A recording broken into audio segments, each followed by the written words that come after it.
Good morning, Productivity Patriots. Aidan Parker with your Monday morning safety brief. I'll keep this one brief because it's pretty freezing out here, so we'll get through it as quickly as I can.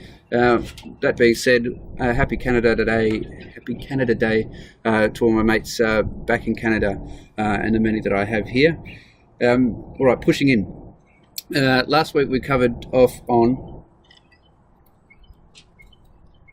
the moral imperative of good safety, but also the commercial side of what safety costs when it's done poorly, particularly when communicating it with the workforce.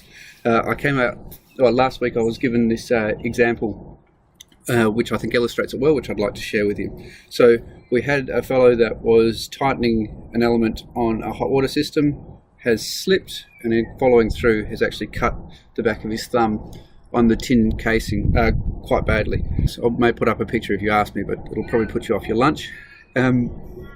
So for the worker, we've got the cosmetic damage to the back of their hand. So once it's closed up and healed and whatnot, they'll have that scar for life.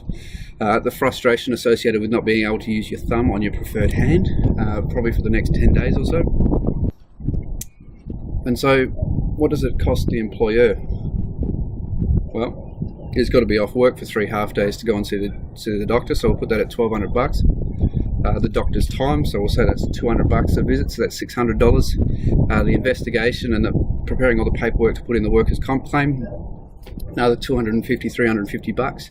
The rework to send another tradesman out to go and do the job that was initially supposed to be done but can't be because the person got injured, $400. The workers' comp premium for the employer, not really qualified to answer that one, but invariably with things like this it will go up. And amended planning schedule. So where we had 3 blokes that could do the job, now we've got 2, so we need to reshuffle all of their works to be able to actually execute the same amount of works while old mate's thumb is healing. And what was the cost for the gloves? So the gloves were not being worn. The cost of gloves in this case would have been maybe $20, sort of $14 for a pair of gloves and a glove clip to have them readily available, $25 tops.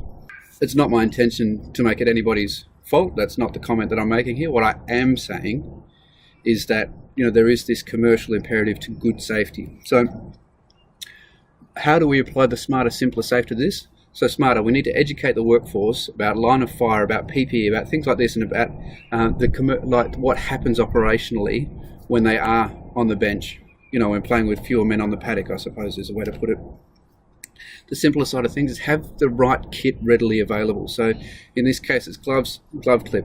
So you can make that good decision straight off the bat. It's like going through the drive-through rather than having to park up the car and get into the restaurant or whatever. It's sort of like, if it's easy, it'll get done. If I have to stop what I'm doing to go and get something, then odds are on it doesn't happen anywhere near as often.